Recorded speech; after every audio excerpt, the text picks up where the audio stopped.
When the President of the United States announces that a sitting foreign head of state has been captured by American forces in a pre-dawn operation and flown to New York to face trial, the story immediately changes shape. This is no longer just about Venezuela. It becomes a test of international law itself, and a test of whether the rules written after World War II still restrain the most powerful states in the world. Because what happened in Caracas is not just dramatic, it is legally disruptive. Before sunrise, residents in Venezuela's capital reported explosions, aircraft roaring overhead, and sudden power outages. Military installations were struck. Air defenses were reportedly suppressed.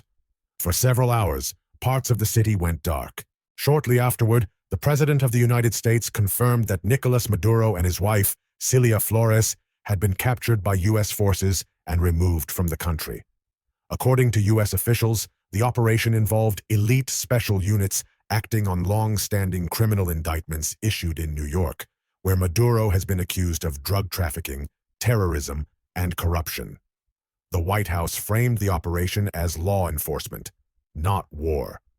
Trump described Maduro as the leader of a narco-terrorist organization and insisted force was used only to protect American personnel carrying out an arrest.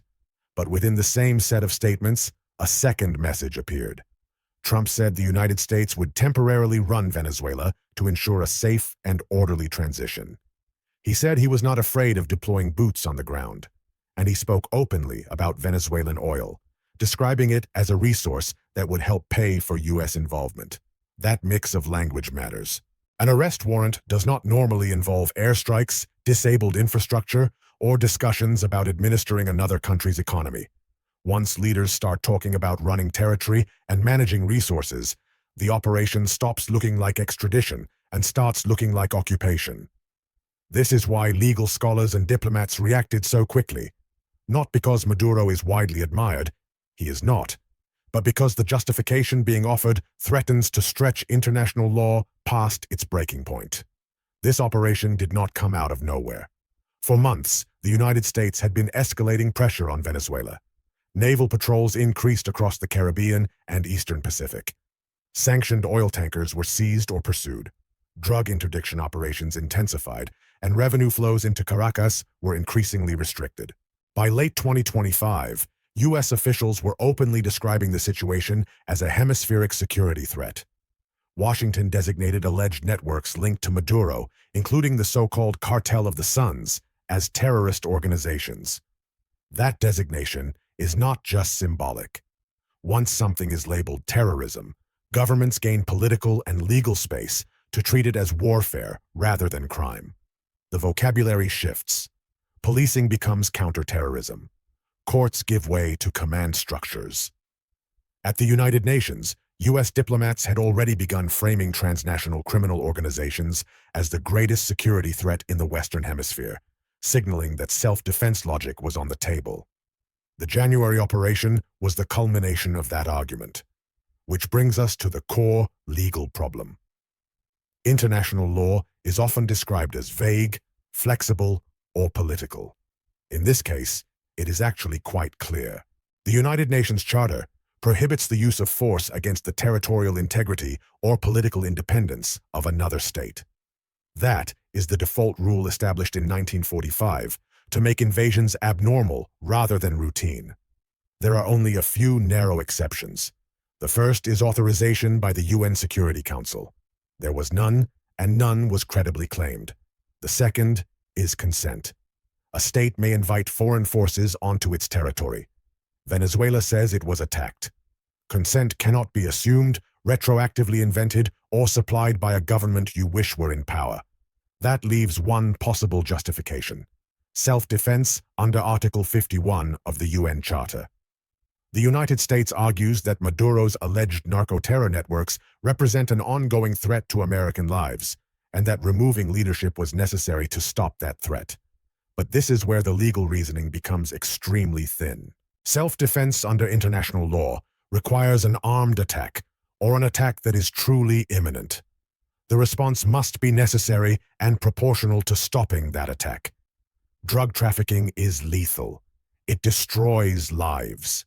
But lethality alone does not automatically qualify as an armed attack under the UN Charter. If it did, nearly every state on Earth could justify military action against another. Even sympathetic international lawyers point out the missing piece here. Where is the evidence that Venezuela was about to launch an armed attack against the United States? Where is the proof of imminence that could only be stopped by bombs and commandos?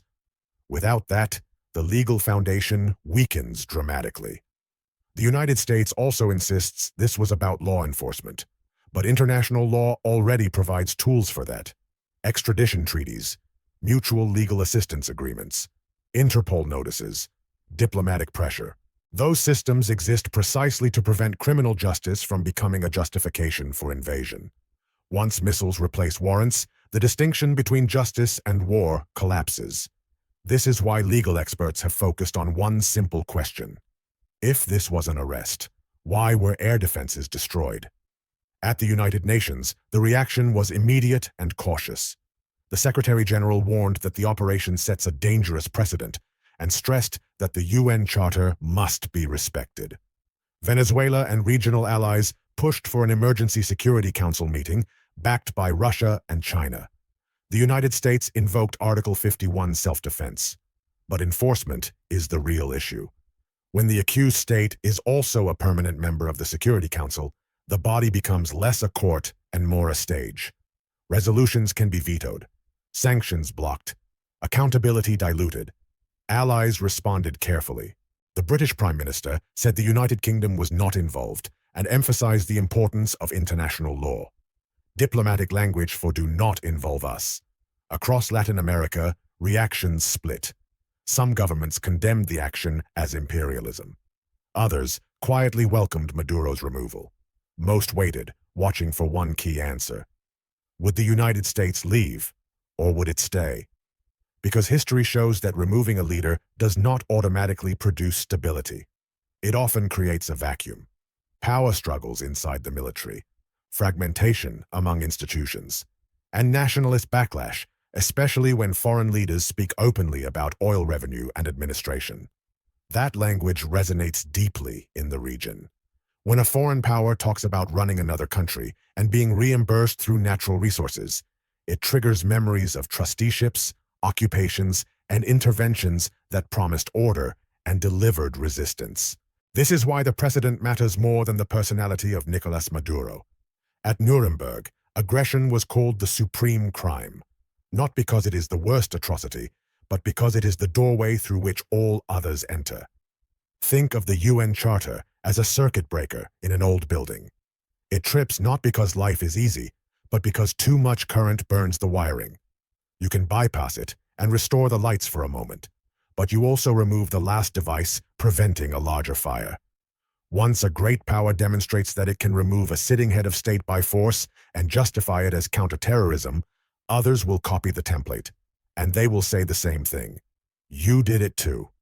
This is why the next steps matter more than speeches. First, will the United States submit a detailed, evidence-based self-defense notification to the Security Council, or rely on slogans? Second, does military action end with the arrest or expand into stabilization, administration, and control? Third, will any political transition inside Venezuela be accepted as legitimate or rejected as foreign-imposed?